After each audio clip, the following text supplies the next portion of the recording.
Yo, what's up guys? It's your boys here at Redneck Tuners. Today we're going to be working on the 240. I'm currently in my daily driver here. We're going to be doing a full tune-up. I got the spark plug wires. I already got spark plugs for the car.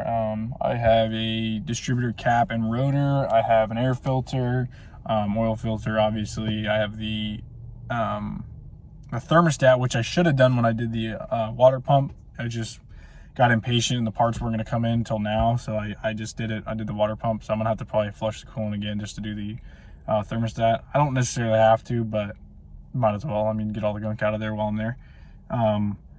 But something that's really crappy about these cars is that you have to order your parts in advance, because I had to order probably, like this is probably like eight parts or so.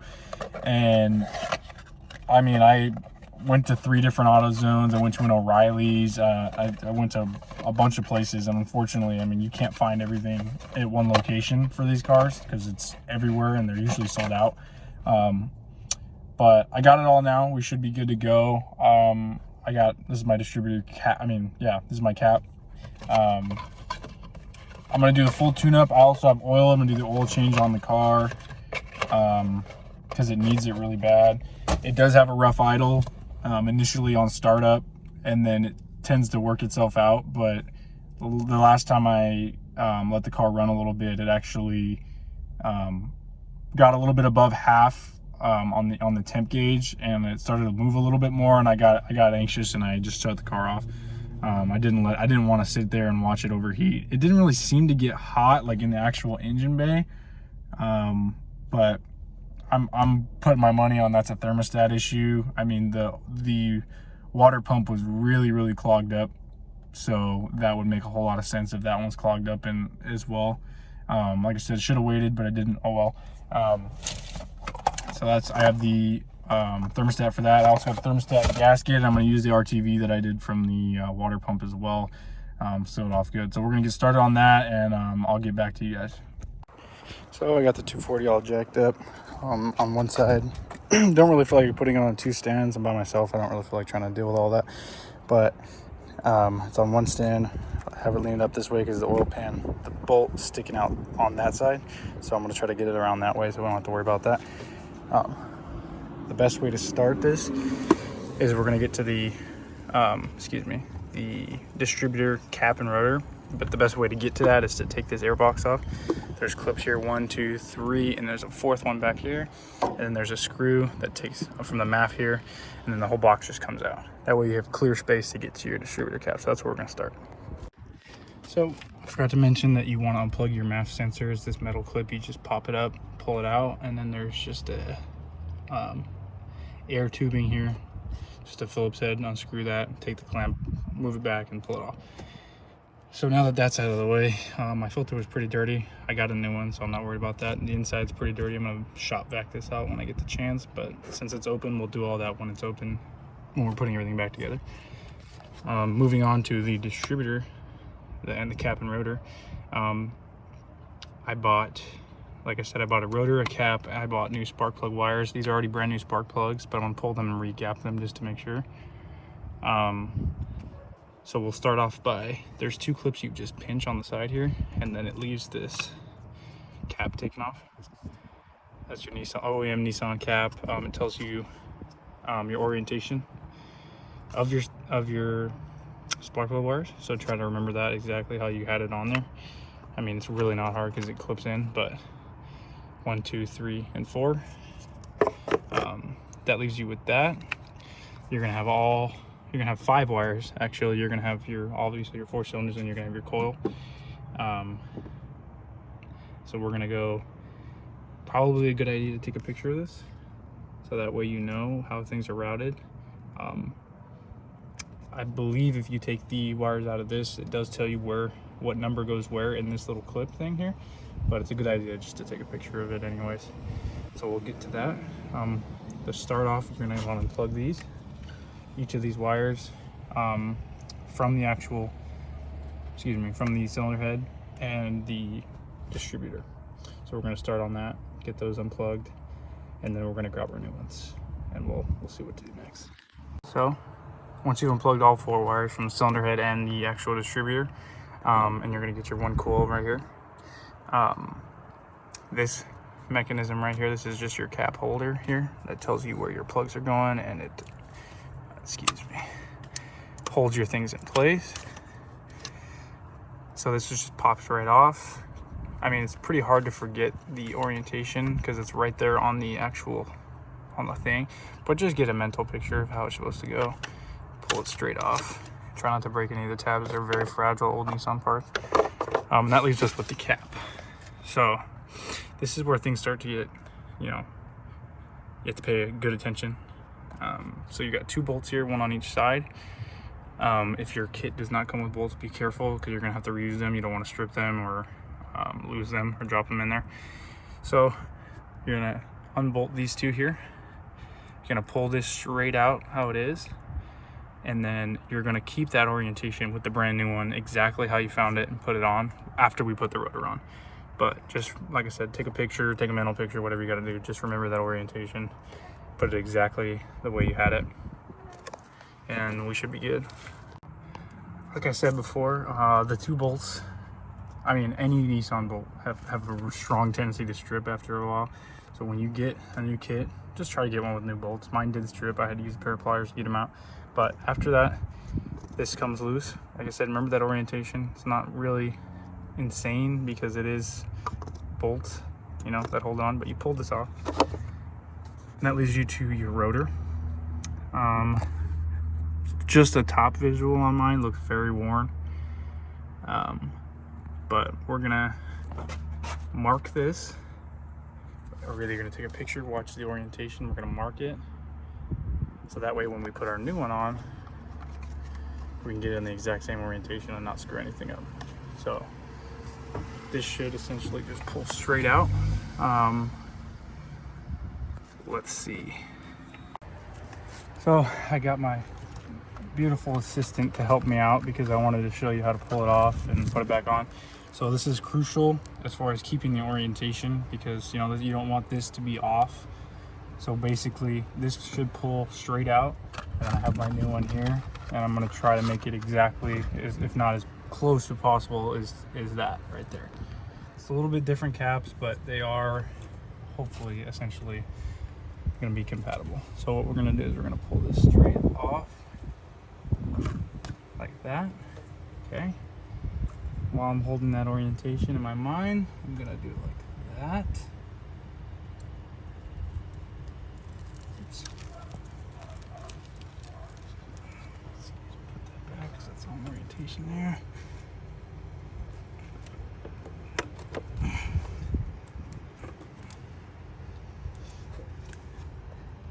There we go. And that's how you want it back in there, like that. So I got the new rotor on. This is the part number. It is a Duralast. It's JP915. That's the one I got from AutoZone. I believe it was like $10 or $11 or very, very cheap. But after that, I'm gonna have all the part numbers in the description, by the way. After that, you're gonna get your new cap. I have my new distributor cap right here. And the part number on that one, JD926. I believe this was like $15 I think. But essentially it should fit right over the top here. I mean, obviously in the correct orientation is gonna be like this, right over the top. And this one did come with new hardware. Oops. So I'm gonna put that on like that. Make sure to get it as center as possible with those bolts, line it up, bolt it in, and then we'll move on to the next step. So got the new cap on. I'm gonna work backwards. We have this cover here that slides over the top. Oops. Oops, sorry, I had it backwards. Oh. There you go, just like that. Okay. And then what we're gonna do is we're gonna take our new wires, we're gonna wire them up corresponding, and we're gonna put them into their cylinder head, or matching cylinder head, and then obviously the coil here. Oops, here. I need to re-gap my spark plugs. If you don't know how to if you know how to gap spark plugs, there's plenty of videos on it. I'm not going to try to film it here because it's hard to do with one hand. But I'm going to re-gap these so that they're firing correctly. and then we'll get back to it. So what I found easiest was to obviously figure out which cylinder cord is which. I mean, some of them have them labeled to say cylinder 1, cylinder 2, obviously, but mine don't. I just went by length. Shortest ought to be the closest. Obviously, that's cylinder 1, and then work your way back. They're all different lengths, so just work your way back to there. And then obviously you have this is your coil. Your coil sits right in the middle there on the distributor. So the best way to do it is if you have the OEM cap, it tells you the numbers, if you can see that there. Yeah, it does. So you just go one by one. So you're gonna put the coil on. Oops. Careful putting these on, you don't want to break anything. There we go. Number 1's on, our coil's on. And then you work your way all the way around. It's kind of hard to do this with one hand because I want to tuck the wires nicely, but I'll show you what it looks like when it's done. But just cylinder 1, cylinder 2, cylinder 3, cylinder 4, line them all up to their corresponding numbers here, and then we'll come back. So once you've got them all plugged into the distributor, they're in your spark plugs. You're gonna run them through. For the coil, there's one clip here, straight here for that one. So you're good to go on that. And then you're gonna run the first wire to the first clip, second wire, or second cylinder. It's gonna go on the first and second clip. Third is gonna go on the first, second, and third. And fourth is gonna go first, second, and third, and fourth to clip in. And they're all gonna look flush like how you had it. And then from there, you have your stock cap here. And all that does is squeeze right back on top here. Careful not to dig into your wires or anything, but squeeze right back on top. Boom. And you have just done a rotor, a cap, and all spark plug wires. Typically people do the spark plugs too, but I already did them. Like I said, I already did them before. But yeah, so that would be like consist of a basic tune-up, would just be this stuff here, air filter, oil change, things like that, fluid change. So we're gonna move on to we're gonna change the oil, and then I have a thermostat. Really want to change that, so I'm trying to decide which one I'm gonna do first, but you'll find out. So I took the fan shroud off, I took the fan off, I left the clutch on just because, you know, it's a pain in the ass to take it off, pain in the ass to put on, so I didn't take it off. But this is right here, this piping, and behind this is your thermostat housing area. Behind this is your actual thermostat. So what I recommend doing is pop this flathead off, get the flange back, and actually move the hose. There's going to be coolant in there. Unfortunately, there's really no clean way to do this. I'm going to put a pan down there, try to catch it, but it's really not. There's no clean way to do this. This is a low point too, so it's collecting up and like something down in here. So just be prepared. And then you're going to remove these 3 bolts. There's one here, and then one under. They're all 10 mil. You're going to remove that and be prepared when you pull the actual thermostat out. It's going to, a lot of coolant's going to come out. Essentially, there should be coolant coming out. So yeah. So I popped the radiator hose off. I mean the coolant hose. Popped it off. Well, coolant did come out. And then the next step is to pull all 3 bolts out, pull the housing out, and then pull the thermostat out. So housing is off. As you can see, there's the thermostat right there. Looks like a milkshakey color, and if you don't know what that means, that's typically a blown head gasket. Don't want to jump to any conclusions, but I don't want to get my hopes up either. So we did see some sludge behind the water pump when we did it. I'm pretty much expecting at this point to see sludge behind there. Did make a mess, but I have my pan under there. It did its best. That's about it. So we're gonna take this off, we're gonna check it out. It's gonna flow out more coolant here. So I'm gonna try to get a clean job going here. So I pulled off the thermostat, and well, there was at some point definitely some oil in there. I mean, I've just put my finger in there and it's, you know, not the greatest color. So at this point, I mean, I've seen both the water pump, I've seen the thermostat, and they've had signs of oil in there. The actual thermostat looks pretty, yeah, as you can see. I mean, that's not healthy, but it looks as though this wasn't even functioning properly. So what I'm gonna do is I'm gonna clean it out. I'm gonna clean out the housing, clean out around the housing as much as I can, make it level. I'm gonna throw the new thermostat back in. I'm gonna throw the new thermostat in. I'm gonna clean this off as well. I'm gonna put the new gasket on that I got, and I'm gonna put some RTV around that on the engine side, not on the housing side. Or you could do both, doesn't matter. I just like to do the engine side. I'm gonna clean this out pretty good because this is dirty. But yeah, and then I'm gonna put it back on, and then we'll work our way backwards. So this is the new thermostat. That's the thermostat housing right there, or the intercooler housing piping. We're gonna put some RTVs. The blue one is specifically meant for water pumps and like thermostats and things like that. So it's all like water related. I mean, that's about much right there. It's a lot. But then rub your finger, make it like a level surface. And then I have the Felpro gasket from AutoZone. This is the part, well, it's specifically meant for this the single cam and the dual cam. They both like mix. But this is the new water pump, thermostat. This little thing right here is the bleeder valve. So basically you're gonna put that up at the 12 o'clock position when you put it actually in the housing.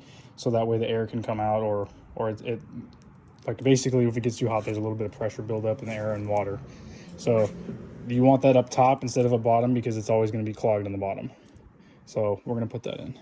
So the thermostat is in there. The bleeders at the 12 o'clock. I did show up, but the camera had a glitch. So the bleeder valve is up top at 12, and then I just hand threaded the bolts in. Just hand thread them so you get them snug with your hand, and then try to star pattern all the way till just so they're snug. You don't want to strip these bolts. They're a pain in the ass. So just ease them into it, and we'll get it tight, sealed, and then we'll start putting everything back together. So I bolted it on. I put the radiator hoses, the coolant hoses back on, and I cinched it down with the clamp here. The next step is to work backwards, put the fan on, shroud on top, and retuck all these wires back in where they're supposed to be, and put all the intake stuff back on. Before I do that, I'm going to clean out my airbox and stuff like that. Because it's got a little dusty, probably shop vac it, but that's the next step. Put all that back on. I'm going to get under the car and I'm going to change the oil. Once I'm done changing the oil, I'm going to drop the car, adjust the levels and things like that, and then I'm going to fill it up with coolant, blah blah blah, and then I'm going to run the car. Everything's put back together. All the hoses are on, clamps are on. The next step for me is going to be, I cleaned this by hand as much as I could. My shop vac stopped working apparently, so clean as much as I can by hand. This is the new filter. The OEM one's like an orangish red color, but that's the part number right there. Like I said, they will be in the description, but literally this is probably the easiest install, cross our fingers, that we're going to have all day. Is you set it right there, you get your MAF and your housing covered, and you put it on there, you clip it back in, you plug your MAF back in, you plug this hose back in, clamp all this down, and that should be it. And then we're going to change the oil. So change the oil under on the oil pan there, if you can see. That thing right there is the oil pan. There's a bolt on there. You pop the bolt out, you drain the oil out, and then you're going to want to get your filter. Now for the 240, it's in a fairly decent position for you to get your hand under there. But since mine has been sitting for so long, I could not hand twist it. I went and bought a hand wrench. Didn't work. So I went to Lowe's and I picked this up. It's an oil filter wrench. It fits on I believe it's a 3/8 and an inch, or ½ inch, sorry. And it grips it. It really dented the other one, but it's an old one. You can use it to tighten and to loosen them. This is my old one here. Like I said, it dented and punctured it. But yeah, this thing was definitely on way too tight. So I'm gonna thread the next one nicely. I did drain the oil completely, and the cap is back on. I went and dumped my oil because I was at AutoZone. But yeah, we're gonna fill up all the fluids now. You fill up your oil through there. I'm gonna put the new filter on, and then we're gonna start working our way back to starting this thing up. So the I put on the oil filter, filled it up with oil. Not fill it up, but I put it to about a little bit over mid. I'm gonna run it, get everything through, and then add a little more if I have to. I filled it up with coolant. Keep this off. Filled it up with coolant. I'm gonna run that, try to bleed it out, get the system bled, and we're gonna see how it runs after that. So.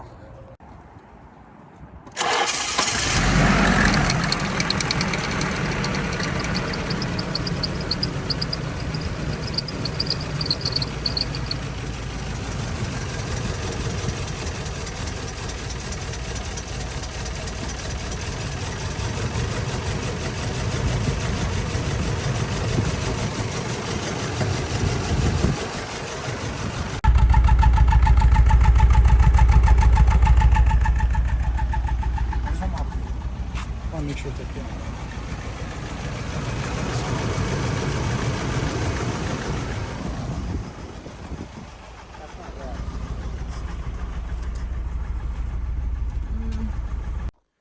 Yo, what is up, guys? I'm actually in my room right now. This is a couple weeks later after this video is filmed. I was actually going to edit it right now, and I realized a bunch of the clips got deleted, and I was like, oh crap. But just to sum up what came of, like, you know, what you just saw with the car starting, I had it running for another 10 minutes or so. It started to overheat again, so I, you know, fast forward a couple days, I took it to my buddy. He had a compression test done on it. I had 0 compression in cylinder 3 and 4. So if you don't know what that means, that's a completely blown head gasket or something worse. So yeah, a little bummed about that, but we're moving into some other things. I just thought I'd sum up what happened as far as that. So far it's been pretty cool. Obviously sucks that we find something, you know, that detrimental. I mean, as far as my wallet goes, but it's cool that we're going to be able to tear it down a little bit, see what's going on, build it better so I can do some cool things with the car. But yeah, I mean, it's going to be a process. I appreciate you guys sticking around.